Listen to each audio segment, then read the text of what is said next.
పండగైనా సంబరమైనా మీ ప్రతి సెలబ్రేషన్కి only choice వేగా jewellers.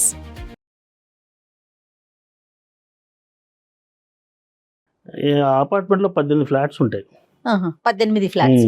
తనకు ఒక 4 ఫ్రెండ్స్ ఉన్నారు. Okay okay. నేను ఆఫీస్ నుంచి ఇంటికి వచ్చేటప్పటికి ఇంట్లో ఉండదు. పాప వెతకాలి, నేను వెతకాలి, ఏ ఫ్లాట్లో ఉందో కూడా తెలియదు. విచిత్రం ఏమిటంటే పాప మీద మా మీద కంటే బయట వాళ్ళ ఫ్రెండ్స్ మీద, వాళ్ళ ఫ్రెండ్స్ ఇళ్ళకి వెళ్ళి సర్వీస్ చేయటం, వాళ్ళ ఇంట్లో వెళ్ళి వంట చేయటం, మన ఇంట్లో ఉన్న కర్రీస్ తీసుకెళ్ళి వాళ్ళకి సర్వ్ చేయటం, అదే సరిపోతుంది. ఇది ప్రతిరోజు జరుగుతున్న ఇష్యూనా మీ ఇంట్లో? ప్రతిరోజు జరుగుతుంది. నేను ఆఫీస్కి వెళ్ళే లోపు తను బయటకు వెళ్ళిపోతుంది. మరి పాపని ఎవరు చూసుకుంటారండి? పాప నేనే స్కూల్కి వెళ్ళి Drop చేస్తారు. వెళ్ళిపోతాను. పాప వచ్చే టైంకి ఉంటుందా మహాతల్లి? అప్పుడు కూడా ఉండదా? పాప లేదంటే ఏ అది ఫ్లాట్? తెలియదు నేను ఏం జరుగుతుంది. పాప కూడా ఎన్నోసార్లు వేరే అపార్ట్మెంట్కి ఫ్లాట్కి వెళ్ళి వెతకడం, అసలు ఎక్కడుందో తెలియదు, ఫోన్ ఇంట్లో పెట్టి వెళ్తుంది. ఏదన్నా ఇంటి పరిదే, ఈ అపార్ట్మెంట్ బ్లాక్ పరిదే, అపార్ట్మెంట్ దాటి వెళ్ళేది దాటి వెళ్ళదు. అపార్ట్మెంట్స్ లోనే ఏం చేస్తుందా అంటే, మనం ఏదన్నా వాళ్ళ ఇంటికి వచ్చి తన పొగిడితే అసలు ఏమో సోలం బాతికి అయిపోద్దండి. ప్రతిరోజు ఏం పని ఉంటుందండి వేరే వాళ్ళ వాళ్ళ ఇంటికి ఇంట్లో? వచ్చి అదే అర్థం కావట్లేదు. పైగా ఈ చివరికి ఎట్లేదంటే వాళ్ళ ఇంట్లో వెళ్ళి టేస్ట్ బాగుంది 4 మాటలు చెప్పి ఏమో వెళ్ళి వంట కూడా చేస్తుంది వాళ్ళు.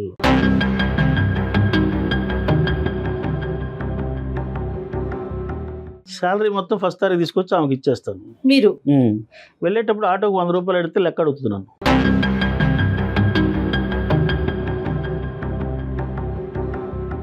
పోనీ ఆదివారం రోజు ఇంకో రోజు ఇంట్లో మీరు ఉన్నప్పుడు అప్పుడు ఇంటి పరిధిలోనే ఉంటుంది, అప్పుడు కూడా దాటి వెళ్తుంది. ఆదివారం రోజు కాస్త చక్కగా చికెన్ తెచ్చుకొని 1 కేజీ తెచ్చుకొని శుభ్రంగా ఫ్యామిలీ 2 పూట్ల తిందామనే ఆలోచనతోటి తీరా తినబోయేసరికి 2-3 ముక్కలు ఉంటాయండి.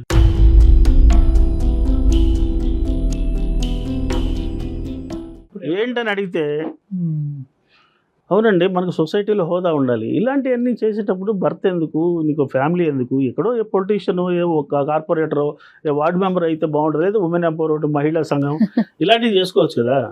నేను ఎంతో ఎక్స్పెక్ట్ చేసి మంచి ఫ్యామిలీ అని చెప్పి చేసుకున్న పాప పుట్టేదాకా బాగుంది. తర్వాత ఈ ప్రవర్తనలో ఇలా మార్పు వచ్చింది.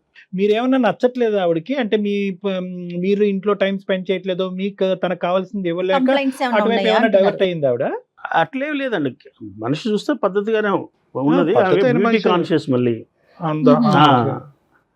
ఏదో చక్కగా చీర కట్టుకొని తయారైందని చెప్పి వెళ్ళి కాస్త టచ్ చేస్తే కిందికి వెళ్ళిపోయి, ఏంటమ్మా అట్లా వెళ్ళిపోయావంటే, ఇవాళ వనభోజనాలకు వెళ్తున్నారు అని చెప్పి ఎస్కేప్ అయిపోయి. ఇప్పుడు బలహీనత ఏంటి? పొగడ్తా? కాంప్లిమెంట్స్ ఎవరైనా పొగిడితే, తర్వాత బ్యూటీ కాన్షియస్, ఓకే. ఈ రెండింటిని దృష్టిలో పెట్టుకొని భర్తని నెగ్లెక్ట్ చేస్తూ ఉంది. ఫ్యామిలీని నెగ్లెక్ట్ చేసుకుని తనంతా తానే నెగ్లెక్ట్ అవుతుంది. నా పనులన్నీ నేనే చేసుకోవాలి, ఇంట్లో వంట బట్టల ఐరన్తో సహా నేనే చేసుకోవాలండి. సో మీ ఇంట్లో పనులు మీరు చేస్తారు, ఆవిడ వేరే ఇళ్లలో పనులు పనులు చేస్తారు. వాళ్ళు చేస్తారు. అది ఇంట్లో విచిత్రం. వంట అది చేస్తారండి ఆవిడ? వంట చేస్తారు. మార్నింగ్ ఏదో రెడీ చేసి వెళ్ళిపోతుంది. ఏదో Okay. మన వీళ్ళు ఎవరో పని మనిషిని పెట్టుకుంటే వాళ్ళు డ్యూటీ అయిపోతుంది కదా, అన్నం చేసాం, కూర చేసాం, ఇంకో ఇళ్ళకి వెళ్ళాలి.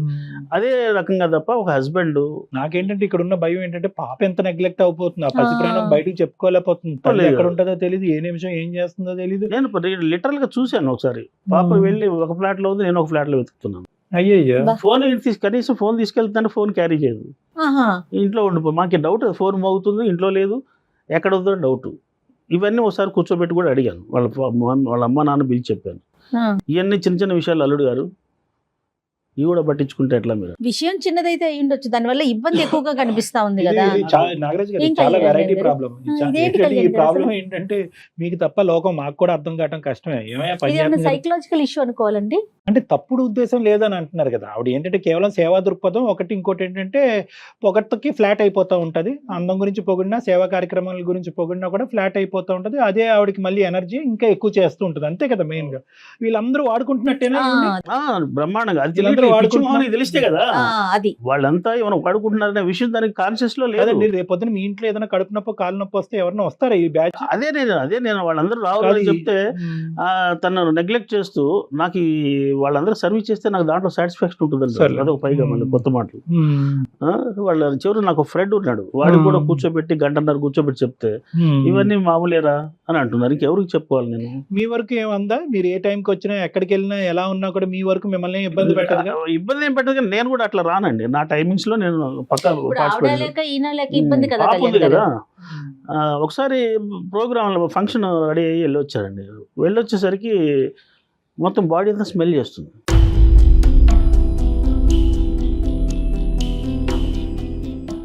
వాసన చూస్తుంది బాడీ అంతా. ఏంటంటే మరి నా జాగ్రత్తలో నేను ఉండాలిగా అంటూ. అదేంటది ఏం చెడ్డ అలవాటు అది నాకు అర్థం కాలేదు. అంటే ఎప్పుడు ఫంక్షన్కి వెళ్ళినా వచ్చి ఆవిడ మిమ్మల్ని వాసన చూస్తా వెళ్ళి ఫ్రెష్గా తయారీ స్ప్రే అది కొట్టుకొని వెళ్తాం కదండి ఫంక్షన్ అంటే. అంటే ఇద్దరు కలిపి వెళ్ళేదానికి మీరు నేను ఒక్కరే వెళ్ళేదానికి. ఇద్దరు వెళ్తే రాదు కదా తను బయటకు. అసలు అక్కడ పబ్లిక్ వాళ్ళని వదిలిపెట్టి రాదు, ఫ్రెండ్స్ని వదిలిపెట్టి రాదు. ఇంకేదంటే ఏ ఫిజికల్ అట్రాక్షన్ కూడా లేదండి ఇద్దరి మధ్యలో.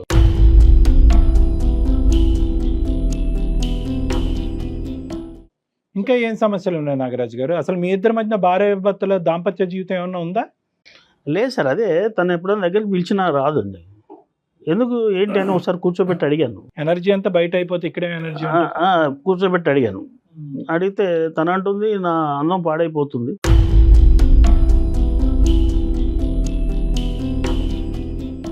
అందం పాడైపోతుంది. ఇదేదో కొత్త లెక్క. అందం పాడైపోతుంది, నేను ఎప్పుడు ఇలా ఉండాలి. మరి అలాంటప్పుడు పెళ్లి చేసుకోవటం ఎందుకు సార్? భార్య భర్తలు కలిస్తే అందాలు పాడవుతాయి. పెళ్లి చేసుకోవటం ఎందుకు? పాపను అంటారు రేపు పొద్దున భవిష్యత్తు ఏంటి? ఈ రకమైన విచిత్రమైన సమస్యలతో చాలా నేను సఫర్ అవుతున్నాను, బయటికి చెప్పుకోలేని పరిస్థితి. ఆర్థిక పరిస్థితులు బాగానే ఉన్నాయండి. ఆర్థిక పరిస్థితులు నేనే సంపాదిస్తున్నాను, ఫైనాన్షియల్ గా సంపాదిస్తున్నాను. మీ ఇల్లు వరకు ఇంటికి వచ్చాక కొద్దిగా నీట్ గా ఉంటుందా లేదంటే చంద్రవందరగా ఉంటుందా? లేదు, అది నేను నాకు వచ్చే నా డ్యూటీ అది. వచ్చిన సెకండ్ హాఫ్ డ్యూటీ అది మీది. నా డ్యూటీ వచ్చి సర్దుకోవాలి, నా పక్క బట్టలు నేనే పెట్టుకోవాలి, నా బట్టలు నేనే ఐరన్ చేసుకోవాలి. ప్రైవేట్ కంపెనీలో మీ జాబ్ పార్ట్ టైం, ఇది ఫుల్ టైం జాబ్. ఇది ఫుల్ టైం జాబ్ అయిపోయింది. అయ్యో రామా. అలా కదా. ఈ ఒక్కసారి ఈ యాంగిల్ ఒకటి చెప్పండి, ఈ వాసనలు చూసే యాంగిల్ చెప్పండి. వినటానికి అసహ్యంగా ఉంది. బయటికి వెళ్ళి వస్తే వాసన చూసే ఆడదానికి అంటే మీ మీద అపనమ్మకమా? నా జాగ్రత్తలో నేను ఉండాలంటే అదే ఫీలింగ్, అపనమ్మకం. ఇప్పుడు నువ్వు దగ్గర రావు, నేను బయటికి వెళ్ళేది లేదు, నా పరిస్థితి ఏంటి నేను ఎవరికి చెప్పుకోవాలి?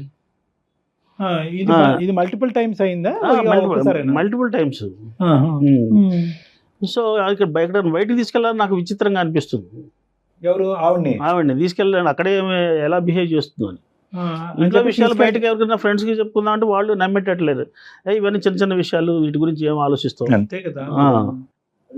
సరే, ఇప్పుడు మా దగ్గరికి ఎందుకు వచ్చారు? ఏం చేద్దాం అంటారు? సృజన గారికి మేము ఏం చెప్పాలి? ఒకప్పుడు మాట్లాడిస్తే మీరు. భర్తగా నాకు పొందాల్సిన సుఖం ఏమి లేదు సార్.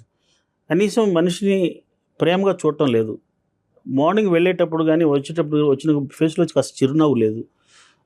ఇవన్నీ లేకపోవడంతో పైగా ఉల్టా ఏదైనా చిన్న చిన్న విషయాలకి డిస్కషన్ ఎక్కువ, ఆర్గ్యుమెంట్ ఎక్కువ. సో ఇవన్నీ చాలా ప్రాబ్లమేటిక్ రోజు రోజు పెరుగుతున్నాయి. నాకు మనశ్శాంతి లేదు ఫస్ట్. సో ఈ రకమైన ప్రాబ్లం అయితే చాలా టార్చర్ అయితే అనుభవిస్తున్నాను నేను. ఈ విషయంలో మీరు చెప్పి ఏమైనా కన్విన్స్ అంటే ఇప్పుడు ఈ విషయంతో విడిపోవడం అనేది పెద్ద సమస్య కూడా కాదు. అసలు నాకు ఏం అర్థం కావట్లేదు. మరి ఈ క్వాలిటీస్ పెళ్ళైనాక డెఫినెట్గా కుటుంబంతో మారుతారు కదా. కుటుంబం విలువలు తల్లిదండ్రులు నేర్పించాలి కదా సార్. సరే, ఒకసారి కలపండి. ఫోన్ ఉందా? మాట్లాడుతుందా? ఉంది, ఒకసారి చెయ్యండి. అంటే హిస్ట్రియానిక్ పర్సనాలిటీస్ అని కొన్ని ఉంటాయి మేడం. అంటే ఎలా అంటే నార్సిస్టిక్ అండ్ హిస్ట్రియానిక్ పర్సనాలిటీస్. వీళ్ళకి ఏంటంటే పొగడ్తలు అనేది ఒక శక్తి, ఎనర్జీ. ఎక్కడ పొగడ్త వస్తాయి కనుక మరి ఆవిడ కంప్లైంట్లు ఇతను పొగట్లేదు అనేది వస్తుందా? ఇతను అప్రిషియేట్ అందాన్ని. హలో సుజన, ఎక్కడున్నావు? నేనా పక్కన దేవి గారి ఇంటికి వచ్చాను. చెప్పండి. కాదు, ఇప్పుడు అక్కడేం చేస్తున్నావు? నేను ఇక్కడ అందమైన జీవితం ప్రోగ్రామ్కి వచ్చాను. అక్కడ మన డాక్టర్ గారు ఉన్నారు, ఒకసారి వారు మాట్లాడతారట. వెళ్ళాను, ప్రాబ్లం ఉంది, వెళ్ళాను. సరే ఒకసారి మాట్లాడతారట. సృజన గారు నమస్తే అమ్మా. డాక్టర్ కళ్యాణ్ చక్రవర్తి. సార్ నమస్తే, చెప్పండి. అంటే మేము ఇలా సడన్ గా సర్ప్రైజ్ చేయడంతో మీరు కూడా కొద్దిగా ఇబ్బందిగా ఉన్నారు. ప్లస్ ఏంటంటే వాళ్ళ ఇంట్లో ఏదో డిస్ట్రిబ్యూషన్కి వెళ్ళినట్టున్నారు మీరు. అతను ఏమంటారు అంటే కనుక, సార్ నేను ఎప్పుడు వచ్చినా ఆవిడ ఇంట్లో అవైలబిలిటీ ఉండదు, ఇంట్లో ఆవిడ యొక్క అవసరం ఏంటి అనేది, ఆవిడ బాధ్యత ఏంటి అనేది ఆవిడకి అర్థం కావట్లేదు. నేను వచ్చినప్పుడు ఉండకపోవటం అనేది పక్కన పెట్టండి, స్కూల్ నుంచి వచ్చే పాప కూడా అమ్మ ఎక్కడ ఉంది అని చెప్పి ప్రతి ఇంటికి వెళ్ళి కాలింగ్ బెల్ కొట్టి మా అమ్మ ఉందా అనేటటువంటి పరిస్థితిలో ఉంది.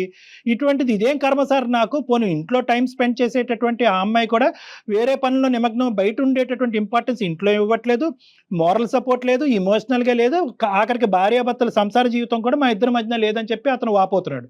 మరి ఏం చేద్దాం అంటారు? అతను చెప్పే అంత స్థాయి ఉందా ఇక్కడ?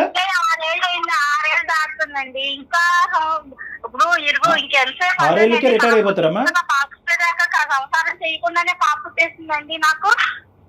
కాదు అమ్మ, సంసారం చేయకుండానే పాప పుట్టిందని మేము అది లైఫ్ కాదు కదండి, అదే లైఫ్ కాదు కదా, భార్యాభర్తలు అంటే ఇంకా అదే పని మీద అదే లైఫ్ అని నేను ఎక్కడన్నానమ్మా, అది కూడా లైఫ్ అని అంటున్నాను నేను. ఇప్పుడు ఒకటండి, ఇంటికి వచ్చేసరికి అంటే ఊరి మీద చిరాకులన్నీ తీసుకొచ్చండి నాకు మొహం మార్చుకుని వస్తారండి. ఆ మొహం చూస్తేనే నాకు చిరాకు వచ్చేది. మొహం బాగాలేదు, రైట్, ఓకే. నెంబర్ 2 చిరాకులన్నీ నాకు ఇంట్లో చూపిస్తారండి. నాకు ఎలా ఉంటుందంటే ఇప్పుడు ఇరుగు పరుగు ఉన్నాం అనుకోండి, నేను ఎక్కడ ఉంటే అక్కడ సంతోషంగా ఇంటికి వస్తే ప్రేమ ఎప్పుడన్నా కాఫీ ఇచ్చావా నువ్వు? వెళ్ళేటప్పుడు ఆఫీస్కి వెళ్ళేటప్పుడు అన్నావా? నాగరాజు ఆవిడ లిస్ట్ ఆవిడ చెప్పనియండి. చెప్పమ్మా. ఒకటి మొహం బాగాలేదు, 2 హ్యాపీగా ఉన్నారు, నాకు సంతోషం, నేను ఉన్న ప్లేస్ లో వాళ్ళకి సంతోషం ఉంది. ఇంట్లో ఆయనకు మాత్రమే నేను నా దగ్గర సంతోషం లేదు. నన్ను చూస్తేనే బయటకి రాకన్నీ నా మీద చూపిస్తారు. ఇంక ఇంట్లో అక్కడ ఎలా ఉంటుందండి? ఏంటమ్మా భయంకరంగా ఏం చూపెడతాడమ్మా అతను? ఏం చూపెడతారు అది కూడా మేము తెలుసుకో. బయటకి రాకంతా నా మీద చూస్తే మొహం బయట చిరాకులన్నీ ఆమె మీద చూపిస్తారు. ఇరుగు పొరుగు ఇళ్ళకెళ్ళి వాళ్ళకి కలిసేటప్పుడు ఇవాళ టమాటాలు వచ్చినాయండి, టమాటా పచ్చి పట్టబట్టి ఆవిడ వచ్చాను, నేను బాగా పడతాను కాబట్టి నన్ను అడిగింది, నేను వచ్చాను. తప్పే ఉందండి ఇందులో? ఎదురు వాళ్ళకి చేసుకుంటే తప్ప, అది కూడా ఆయన దృష్టిలో తప్పే. నేను ఒకటే అడుగుతా, ఇక్కడ మీరు పక్కింటికి వెళ్ళటానికి కారణం ఏంటి? మీరు టమాటా పచ్చడి బాగా పెడతారనా, లేదంటే మీ ఆయన టమాటా అలా ఉంటుందనా? ఎందుకు వెళ్ళారు మీరు? నాకు అర్థం కావట్లే. అంటే ఇక్కడ పరిస్థితులు బాగాలేక అక్కడికి వెళ్ళారా? అక్కడ మీరు బాగా సహాయం అందిస్తున్నారని చెప్పి అలా ఒక 4 మంచి మాటలు అనటం వల్ల అక్కడికి వెళ్ళారా? దేని గురించి వెళ్ళారు? నాకు ఒకటండి, ఎవరైనా సాయం అడిగితే చేసి పెట్టడమే నాకు అలవాటు. ఆవిడ అడిగింది, నేను చేసి పెట్టాను. ఇందులో తప్ప, ఇది కూడా తప్పేనంటారా? అలాగే తప్పు అనట్లేదు. ఎందుకు తప్పు? మనకేదన్నా సాయం కావాలంటే కాదు సృజన గారు, మీరు చెప్తూనే పోతున్నారు. మీ మాటకి నేను సమాధానం చెప్పిన తర్వాత మళ్ళీ మీరు మాట్లాడండి. నేనేమంటున్నానంటే ఇక్కడ ప్రత్యేకంగా ఒక కారణం కావాలి. ఇతను ఏంటంటే బయట అక్కడికి ఇక్కడికి వెళ్ళి అతను సాడ్గా బాధగా అతని బాధలన్నీ మీ నెత్తి మీద కక్కుతున్నాడు అనేటటువంటి ఉద్దేశంతో ఇంట్లో ఉండలేకపోతున్నారా? లేదంటే బయట నా ఇంపార్టెన్స్ ఎక్కువ ఉంది, బయట నా యొక్క పొగట్టు ఎక్కువ ఉంది, వాళ్ళు నా సహాయ సహకారాలు అక్కడ ఎక్కువ ఉపయోగపడుతున్నాయని వెళ్తున్నారా? ఈ రెండిట్లోకి ఏది అని అడుగుతున్నా. ఎక్కడ సంతోషం ఉంటే అక్కడే ఉంటారండి ఎవరైనా. ఇరుగు పొరుగు దగ్గర నాకు మనశ్శాంతిగా సంతోషంగా ఉంది కాబట్టి అక్కడ కూర్చుంటున్నాను. పొద్దు నుంచి సాయంత్రం దాకా ఏమి ఉండదండి వాళ్ళకి. పొద్దున్న అన్ని వండి పెట్టి ఆయన ఆఫీస్కి వెళ్ళిన తర్వాతే నేను ఇరుగు పొరుగు దగ్గర కూర్చుంటాను. అదేనమ్మా, ఇప్పుడు నా భయం ఏంటంటే రేపొద్దున అతను ఉద్యోగం నుంచి రిటైర్ అయిన తర్వాత ఉదయం నుంచి సాయంకాలం వరకు అతను ఇంట్లోనే ఉంటాడు కాబట్టి అతను మొహం చూడటం ఇష్టం లేదు కాబట్టి ఉదయం నుంచి సాయంకాలం వరకు రేపొద్దున మీరు అక్కడే ఉంటారేమో, తొందరలో జరగబోతుందేమో. ఎప్పుడు రిటైర్మెంట్ అండి? ఎప్పుడు రిటైర్మెంట్ గురించి ఎప్పుడు అడుగుతున్నారండి మీరు? కాదు, ఇప్పుడు రిటైర్మెంటే కాదనుకో, ఇప్పుడున్నటువంటి పరిస్థితిలో అతను ఏం చేయగలిగితే, అతను ఎలా ఉండగలిగితే మీరు ఇంట్లో ఉంటారు? ఆయన ఇప్పుడు నేను ఎలా సంతోషంగా ఉన్నాను, ఇప్పుడు ఒక హెల్పింగ్ నేచర్ అనేది మనిషి అన్నాక ఒక హెల్పింగ్ నేచర్ అనేది మనిషికి ఉండాలి. అది ఆయన దగ్గర లేదు. ఆయన చెయ్యరు, ఎదుటి వాళ్ళు చేస్తా వారం లేదు. అతను ఏమంటున్నాడంటేనమ్మా, నిన్నేమీ హెల్ప్ చేయొద్దు అని ఏం అనట్లేదు, నా అవసరాలు ఏంటి అని అంటున్నాడు. అతను భార్యాభర్తల సంబంధం అవనియండి, లేదంటే మీ ఇంట్లో పనులు అవనియండి, మీ ఇంట్లో పనులన్నీ కూడా సవ్యంగా సాఫీగా ఎటువంటి ఇబ్బంది లేకుండా అయిపోతాయి సుజన గారు? లేదంటే ఇతను కూడా అతను దాంట్లో హెల్ప్ చేస్తాడా? ఒకసారి పెళ్లి అనేది చేసేది ఏంటంటే వంశాభివృద్ధి కోసం. ఆ వంశాభివృద్ధి నా కూతురు పుట్టింది. కూతురు పుట్టిన తర్వాత ఏదో నా పూజలు, నా పునస్కారాలు, నాకు ప్రజాసేవలు ఇవి నాకు ఇష్టం. ఇంటి సేవ లేదు కానీ ప్రజాసేవ నేను కాదన్ను. ఆయనకి ఇచ్చే ఫ్రీడమ్ నేను ఇచ్చాను. నాకు ఇచ్చే ఫ్రీడమ్ ని ఆయన నాకు ఇమ్మనండి. ఏ రోజైనా ఆఫీస్కి వెళ్ళాక నేను ఫోన్ చేసి మీరు ఏం చేస్తున్నారని నేను అడిగానా? నన్ను ఎందుకు అబ్జెక్షన్ పెడతారు? ఆడవాళ్ళకి ఎంత ఫ్రీడమ్ కావాలి అనేది మీకు ఇప్పుడు బోల్డ్ మీరే చెప్తున్నారు కదండి. మగవాళ్ళకి ఎంత ఫ్రీడమ్ ఉందో ఆడవాళ్ళకి కూడా అంత ఫ్రీడమ్. ఫ్రీడమ్ అంటే అది కాదు. ఇప్పుడు ఇంకొక అంశం చెప్పండి, ఈ ఒక్క అంశం పక్కన పెట్టండి. మీకు విపరీతమైన, సరే మీ అందం మీ ఇష్టం, మేమెవరు మాట్లాడటాను, కానీ మీ అందచందాల మీద మీరు చూపెట్టేటటువంటి ఇంట్రెస్ట్. అయ్యో నేను ఇంకా కంప్లీట్ చేయలేదు తల్లి, నా ఓపెనింగ్ స్టేట్మెంట్ అది. మీ అందం మీ ఇష్టం. ఈర్చపడుతున్నారా? ఈర్చపట్టం తప్ప అతని జీవితంలో ఇంకేం లేనట్టుంది అక్కడ. మీ అందం చూసి ఈర్చపట్టం ఒకటే అతను పెళ్లి చేసుకున్న చేసే ప్రధానమైన కార్యక్రమం. మీరేమో వచ్చి అందచందాలని ఇది చేస్తూ ఎదురింటోళ్ళకి పక్కింటోళ్ళకి చూపెడుతున్నారు, కానీ భర్తకు కావాల్సినటువంటి సుఖం అర్థం కాక అతను పరిగెట్టుకుని ఇక్కడికి వచ్చి కూర్చున్నాడు. మీరేమో వచ్చి ప్రజాసేవ చేస్తే తప్పేంటంటే, డాక్టర్గా మీరు ప్రజాసేవ చేయమనాలి కదా అని అంటే కనుక ఏంటమ్మా ప్రజాసేవ చేసి, ఇంట సేవ చేసి ప్రజాసేవ చేయమ్మా. సరే, ఇప్పుడు ఈ అందం గురించి ఏంటి సబ్జెక్టు? ఈర్ష అంటారా? అప్పుడండి ఆ ఒక్క విషయంలో ఇప్పుడు అది పెద్ద విషయం కాదండి. భార్యగా ఆయనకి చేయాల్సినవన్నీ నేను చేస్తున్నా, దాని వల్ల అన్నం తరిగిపోద్దండి. అది నా అన్నం నేను కాపాడుకోవడం కూడా నాకు ముఖ్యమే కదా.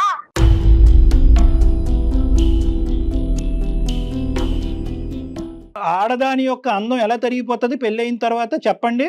సంసారంలో ఆ విషయంలో నేను దూరంగా ఉన్నప్పుడే నా అందం నేను కాపాడుకోగలను. అమ్మ దేవుడా, అవునా? ఈ సబ్జెక్ట్ నాకు తెలియదమ్మా. అనవసరంగా నాకు ఈ సబ్జెక్ట్ తెలియక చాలా మంది ఆడవాళ్ళని అటువే ప్రోత్సహించేస్తున్నాను నేను. నేను మీకు ఒక అమ్మాయిని కనిచ్చాను, అంతవరకే చాలు, మీకు అన్ని వండి పెడుతున్నాను, భారీగా నేను చేయాల్సినవన్నీ చేస్తున్నాను. అమ్మా ఆయన ఆ విషయంలో నాకు ఇంట్రెస్ట్ ఉండదు. అమ్మా మిగతా నేను తగ్గించుకోవడం నాకు ఇష్టం లేదు. సృజన గారు, మిగతా చెప్పినటువంటి సబ్జెక్ట్ లో కొంతవరకు వ్యాలిడిటీ ఉన్నా కూడా ఇప్పుడు ఒక విచిత్రమైన సబ్జెక్ట్ చెప్పారు. నా కళ్ళు బయర్లు గమ్ముతున్నాయి. ఏంటది? ఆడది మగవాడితో కలిస్తే భార్యాభర్తల సంసారం జీవితం చేస్తే అందచందాలు తరిగిపోతాయా? ఎవరు చెప్పారమ్మా ఈ కాన్సెప్ట్? నాకు ఒకరు చెప్పారు. ఎవరాళ్ళు? చెప్పారు. ఇంకెవరో నలుగురు ఫ్రెండ్స్ ఉన్నారు కదా, ఆ నలుగురు ఫ్రెండ్స్ చెప్పి ఉంటారు. నెక్స్ట్ వాళ్ళని ఇక్కడ కూర్చోపెట్టాలి. ఫ్రెండ్స్ లో వాళ్ళు ఒక ఆవిడ డాక్టర్ గారు కూడా ఉందండి. ఓ అబ్బో. సరే అమ్మా, ఇప్పుడు కాదు ఇంతేనా ఇతని పని? ఇంకింతేనా జీవితంలో? ఇది ఎందుకంటే చాలా ముఖ్యమైనటువంటి అంశం. వండి పెడుతున్నాను కదండి, అన్ని వండి పెడుతున్నాను. అందరిలోని విరుగు పొరుగు అందరిలోని నేనంటే చాలా రెస్పెక్ట్ అండి, నాకు చాలా గౌరవం ఇస్తారు, నేనంటే చాలా ఇష్టపడతారు. నేను ఉన్న చోట సంతోషంగా ఉంది. నేను వెళ్ళేసరికి ఇప్పుడు దాకా బోర్ కొట్టింది, నువ్వు రాగానే చాలా హ్యాపీనెస్, నువ్వు ఉన్న చోట సంతోషం ఉంటుందని అంటే నేనుంటే సంతోషంగా లేదంటారు. అమ్మ కామెడీ తీసి పక్కన పెడదాం, ఒక్కటి సీరియస్ గా మాట్లాడతాను నేను. ఎంతమంది నువ్వు ఈ సేవా కార్యక్రమాలు చేసేటటువంటి ఈ గుంపు అంతట్లో ఎంతమంది మీ ఇంటి వరకు వచ్చి మీకు హెల్ప్ చేస్తున్నారు? ఒక కూర చెప్పండి, ఎంతమంది మీ ఇంటి వరకు కూర అంటే అలా తీసుకొస్తేనే మేము ఇవ్వాలా అండి, అప్పుడే సేవ చేయాలన్నది కాదు. మీకు ఎప్పుడైనా ఒక అవసరం పడినప్పుడు వీళ్ళు ఎవరన్నా నిలబడుతున్నారా? సరిగ్గా రాదండి, వాళ్ళెవ్వరూ సరిగ్గా చేయరు, నేనే బాగా చేస్తాను కాబట్టి సంతోషం. అలా కదమ్మా, అతను నాగరాజు గారు పెట్టుకునే స్తోమతను నాకు ఇచ్చాడు. వాళ్ళ సంసార విషయాలు మనకి ఎందుకండి, మన సంసారం మనకు కావాలి కదా. నాకు ముఖ్యం. నేను అందంగా అందరిలోకి నేను అందగత్తను కాబట్టి నా అందాన్ని నేను కాపాడుకోవాలనుకుంటున్నాను. తప్పేముంది?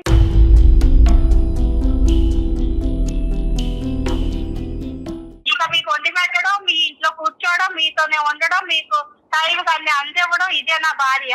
ఏమో నీవు మొండివాదన, పిల్ల పుట్టేంత వరకు నీ దగ్గరకు వస్తాను, ఒక పిల్ల జల్ల పుట్టిన తర్వాత నా అందాన్ని కాపాడుకునే కార్యక్రమంలో నీ దగ్గర నుంచి దూరంగా ఉంటాను చెప్పుంటే ఆ మహానుభావుడు పెళ్లి చేసుకుని ఉండేవాడు కాదు. ఇది పెళ్లి అప్పుడు తెలీదా? ఇంక ఇతను ఆ కోరిక మర్చిపోవాలా? అలానే నేను ప్రతిరోజు అలాగే లేను కదండి, ఎప్పుడు 6 నెలలకో 8 నెలలకో సంవత్సరం. ఎందుకమ్మా మరి అంత ఫ్రీక్వెంట్ గా? అసలు పక్కన పెట్టేలేదు కదండి. 6 నెలలకు ఒకసారి వస్తుందంట ఆవిడ బెడ్ మీదకి. ఏం మాట్లాడుతున్నావు అమ్మా ఇది? అసలు నాకు ఏం చెప్పాలో కూడా నాకు అర్థం కావట్లేదు. ఫస్ట్ టైం ఏం మాట్లాడాలో కూడా నాకు అర్థం కావట్లేదు. నిజంగా ఏం చదువుకున్నారు? నీకు చెప్పినటువంటి ఆ మహాతల్లి ఎవరు? ఆ మహాతల్లి అలా చెప్తుంది అంటే కనుక నిన్ను పక్కదో పట్టించడం గురించి, నీ సంసారంలో నిప్పులు పోయటం గురించి అలా చెప్తుందేమో. ఆ మాత్రం ఆలోచన వదిలేమ్మా. ఏం డాక్టర్లు? వదిలేమ్మా. ఇలా చెప్పినటువంటి డాక్టర్ ఎక్కడో ఉంటారని నేనైతే అనుకోవట్లేదు. ఆవిడ దేనికి సంబంధించిన డాక్టర్, మీకు ఆవిడ ఎందుకు చెప్పిందో, ఆవిడ మాట మీరు ఎందుకు ఆలోచించుకున్నారు కానీ అది వేరే టాపిక్. ఇప్పుడు అతను ఏమంటున్నారంటే ఇంకొక అంశం కూడా, ఇంట్లో విషయాలు, సంసార విషయాలు మనలో మనం మాట్లాడుకోవడం పోయి మీ దగ్గర దాకా తీసుకురావడం ఏంటండి? పరుగు పోవడానికి. ఇంకెక్కడ మాట్లాడమంటారు చెప్పండి? ఇంకా అతను ఎక్కడ మాట్లాడమంటారు? మీ పేరెంట్స్ దగ్గరికి వెళ్ళి మాట్లాడితే వాళ్ళేమొచ్చి ఈ మాత్రం సమస్యకి, ఎందుకంటే బహుశా వాళ్ళకి మీ మెంటాలిటీ ముందు నుంచే తెలిసేమో, అంతా అతను నెత్తి మీద రుద్దారు. అంటారంటే నీ బాధ నువ్వు చూసుకో అయ్యా, ఈ మాత్రం దానికి మా దగ్గర వరకు ఎందుకు వచ్చావని చెప్పి. పోనీ ఇరుగు పొరుగు అందరితో చెప్పుకోవాలంటే కనుక అందరికీ మీరు వెళ్ళి సహాయ సహకారాలు అందించేటప్పటికి వాళ్ళెవరు ఇతని తరపున నిలబడరు. అందరూ మీ తరపునే మంచిది, సృజన అంత గొప్పది లేదు, సృజన అంత అందమైనటువంటి అమ్మాయి లేదు అని చెప్పి మిమ్మల్ని పొగట్టలతో కుమ్మేస్తున్నారంట. కాబట్టి అండి నేను అటు అత్తారింటికి గాని ఇటు పుట్టింటికి గాని ఇరుగు పొరుగు గాని అందరికీ సాయంగా అండగా నిలబడుతున్నాను కాబట్టి వాళ్ళందరూ నా తరపు మాట్లాడుతున్నారు. ఈ హెల్ప్ కావాలనగానే అక్కడ నిలబడుతుంది, అండగా నిలబడుతుంది. అలాంటి భార్య దొరకడం ఆయన అదృష్టం అనుకోవాలి. అతను అనుకోవాలి అంటే కనుక అతను ఇంకో జన్మ ఎత్తాలి కానీ అలా కాదు. అలాంటి భార్య దొరుకుద్ది.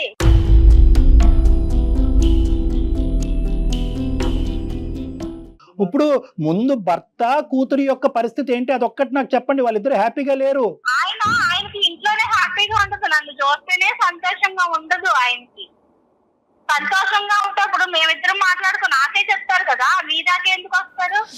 అందరికీ నచ్చింది కానీ ఆయనకు మాత్రం ఎందుకు చెప్తే నచ్చట్లేదు? కదా నువ్వు అన్నావు, నా అందం తగ్గిపోతుంది అన్నావు కదా, చెప్తేనే కదా నువ్వు అన్నది, నా బ్యూటీ తగ్గిపోతుంది, అందం తగ్గిపోతుందని నువ్వు అనబట్టే కదా కూర్చోబెట్టి. ఎన్నిసార్లు చెప్పలేదు నీతోటి? సినిమాల్లో చేయమని ఎవరు చెప్పలేదా? మరి మీరు చాలా అందంగా ఉంటారంట కదా. నేను చాలా అందంగా ఉంటానని ఇప్పుడు మీకు చెప్తున్నారు. ఆయన కనీసం ఒక్క రోజు అండి అంటే ఆడదానికండి ఒక 3 మల్లెపూలు తీసుకొస్తేనే సంతోషపడుతుందండి. ఏ రోజైనా ఆయన చేత మల్లెపూలు తీసుకొస్తారు అడగండి మీరు? ఏ రోజు ఏ టైంకి వచ్చినా నేను అడగలేదండి. ఒక ఫస్ట్ పాయింట్. 2, ఆయనకి ఏది నచ్చితే అదే నేను కట్టుకున్నాను తప్ప నాకు ఇది నచ్చింది అంటే ఆయన ఎక్కడ ఫీల్ అవుతారో ఆయన బాధపడడం ఇష్టం లేక నేను అది అడగలేదు. ఆయన ఏ షర్ట్ వేరే షర్ట్ నచ్చినా కూడా ఆయనకు నచ్చిన షర్ట్ అది చండాలంగా ఉందండి, అది వేసుకుంటే అస్సలు బాగోదు, అయినా అదే తీసుకుంటే నీకు కరం ఇంకా నీకు సెలక్షన్ కూడా రాదనుకుని ఊరుకున్నాను తప్ప నువ్వు ఇది కట్టుకొని నేను అడగల. ఆవిడ యొక్క బలహీనత అవనియండి, ఏదన్నా అవనియండి, సర్వసహజంగా ఆడవాళ్ళందరికీ కూడా ఉండేటటువంటిది ఏంటంటే అప్రిసియేషన్ కావాలి. వంట బాగుంది, చీర బాగుంది, కట్టుబాటు బాగుంది, ఆలోచన బాగుంది. ఇది ఎప్పుడైనా వచ్చిందా? ఈ యాంగిల్ ఎప్పుడైనా మీరు ఈ విధంగా మీ భార్యని అప్రిషియేట్ చేయాలనే ఆలోచన మీకు అది ఇక్కడ దొరకపోవటం వల్లే ఆవిడ అందరి ఇళ్ళకి వెతుక్కుంటున్నారేమో. ఉన్న జీతంతో చేతిలో పెడితే అప్రిషియేషన్ ఉన్నట్టే కదా. డబ్బులు ఒకటేనండి, డబ్బులు కాదు, కానీ ఇదంతా కూడా ఎక్కడ స్టార్ట్ అయింది అంటే కనుక ఆవిడ మీరు యొక్క ఆవిడ పట్టించుకోకపోలేదు. వీక్నెస్ ని అందరూ క్యాష్ చేసుకుంటున్నారు. ఆవిడ వీక్నెస్ ఇది అన్నది మీకు అర్థం కావట్లేదు. ఆవిడ వీక్నెస్ ఏంటంటే బహుశా ఒక చిన్న పొగట్ట, ఈ కూర బాగుంది, ఈ వంట బాగుంది, ఈ చీర బాగుంది. రోజు పోవడాలంటే మనం అదే పొగట్టం అనేది కాదండి. పొగట్టం అనేది పెదాల దగ్గర నుంచి వచ్చే కాదండి, మనసులోంచి వచ్చేటటువంటి అంశం. ఆవిడ ఇప్పుడు వరకు అన్ని ఇన్వాలిడ్ పాయింట్స్ చెప్పిన లాస్ట్ 2 minutes బ్యాక్ ఆవిడ చెప్పినటువంటి పాయింట్ చాలా వ్యాలిడ్ పాయింట్ ఉంది. నాకు ఎప్రిసియేషన్ కావాలి. అతను ఎప్పుడు చూసినా కూడా వర్క్ అని చెప్పి బయటకు వెళ్ళి ఆ వర్క్ అంతా అతను నెత్తి మీదకి వచ్చి నెత్తి మీద వేసుకుని అంతే, సరే మగాడంటే అలాగే కష్టపడాలి తప్పదు. కానీ ఆవిడకి ఈ బలహీనత ఉన్నప్పుడు ఏంటంటే కొద్దిగా మీరు ఆ లూప్ అనేటటువంటిది ఓపెన్ చేసి ఆవిడ కావాల్సిన ఆవిడ కాంట్రిబ్యూట్ చేస్తే బహుశా ఆవిడ ఇది ఎత్తుక్కుంటూ వేరే ఇళ్ళకి వెళ్ళదేమో అనేది నా అభిప్రాయం. నేను చెప్పింది ఇప్పుడు నేను ఒక చీర కట్టుకున్నాను అనుకోండి, కనీసం ఆ రోజు నా మొహం కూడా చూడకూడదు. దాన్ని ఈ రోజు ఏం చీర కట్టుకున్నానో ఆయన అడగండి, చెప్తారేమో, గుర్తుందేమో అడగండి. అది కష్టమే. నేను చీర కట్టుకున్నానో నా ఫ్రెండ్స్ చెప్తారు, ఇవే నిన్న కట్టుకుని చీర సూపర్ అది కాదులేండి. నేను ఒక గుడికి కూడా చీర తీసుకెళ్ళరండి అంటే నేను అందంగా ఉన్నాను కాబట్టి అక్కడ వాళ్ళందరూ నన్ను అంకు చూసేస్తారు కాబట్టి నన్ను బయటికి తీసుకెళ్ళరు. ఇది భార్యాభర్తలుగా ఎదురు బదురు కూర్చుని ఏమండి నాకు మీ దగ్గర నుంచి రావాల్సినటువంటి మీరు ఎలాగైతే శారీరకపరమైనటువంటి సంతోషాన్ని కోరుకుంటున్నారో అదే ఒక భార్యగా నాకు ఒక స్థానం అనేటటువంటిది ఇంట్లో ఉండాలి అనే కోరికతో నేను ఉన్నాను. నా దగ్గర నుంచి ఈ పొగట్ట, ఈ ఎప్రిసియేషన్, ఈ అనుభవం నాకు కావాలి అనేది మీరు చెప్తే ఎందుకు ఇవ్వడం మాత్రం? తప్పకుండా. అంటే ఏ భార్య అన్నా నన్ను పొగుడు లేకపోతే నాకేమో ఇది చెయ్యి అని భార్య అడిగితే చేసేదాన్ని. బేసికలీ ఏంటంటే అతను ఇంటి వర్క్ వెళ్ళటం, వర్క్ నుంచి ఇంటికి రావటం తప్ప ఆ మహానుభావుడికి ఇంకేమీ తెలియదు. అలా తెలియనప్పుడు ఏంటంటే మీ దాకా ఎందుకు వస్తారండి? మరి ఇది తెలిసిందా? ఇంట్లో విషయాలన్నీ అదేనమ్మా, మీరిద్దరు కూర్చొని మాట్లాడుకుంటే మా వరకు తీసుకురావాల్సినటువంటి అవసరం లేదమ్మా. కాదమ్మా, నేను ఇప్పుడు ఇందులో ఏంటంటే కొన్ని చాలా వాస్తవాలకి సైన్స్కి చాలా దూరమైనటువంటి అపోహలు అంశాలు ఉన్నాయి. అవి పబ్లిక్ ప్లాట్ఫామ్ మీద మాట్లాడుకోవడానికి మీకు నచ్చదు, అతనికి బాగుండదు, నాకు నచ్చదు. అవి విడిగా మనం కౌన్సిలింగ్ అనేటటువంటి ప్రక్రియలో కూర్చొని మాట్లాడుకుందాం. అది మేజర్గా ఏంటంటే భార్యాభర్తలకు సంబంధించింది. ఇక్కడ ఒక అంశం ఏంటంటేనమ్మా, నేను కూడా ఆయనలో ఉన్న లోటుపాట్లు అన్ని మీ దగ్గర చెప్పాల్సినవి ఉన్నాయండి. తప్పకుండా దాన్ని బట్టి మీరు ఆయన కూడా చెప్పండి. అదే ఓకే. కానీ మీరు అలా డైవర్ట్ అవటానికి ప్రధానమైనటువంటి కారణం ఏంటంటే మొగుడుగా ఉండేటటువంటి ఇతను నాకు ఇచ్చేటటువంటి ఇంపార్టెన్స్ డబ్బుల పరంగా ఇస్తున్నాడు లేండి. ఏంటంటే ఒక ఆడదాని యొక్క బలహీనత తెలుసుకుని ఆ అందచందాలని పొగట్టమో లేదంటే ఈ బాగున్నాయి అనేటటువంటి మాట అంటమో ఈ విధంగా ఉంటే కనుక నేను ప్రోత్సహించబడతానండి. దాన్ని బట్టి నేను ఇంట్లోనే ఎక్కువ టైం స్పెండ్ చేసి ఉండేదాన్ని అనేది మీ వాదన. దాని గురించి అతనితో కూడా మనం మాట్లాడదాం. ఎందుకంటే అతనికి చాలా వరకు తెలియనితనం అనేది ఉంది.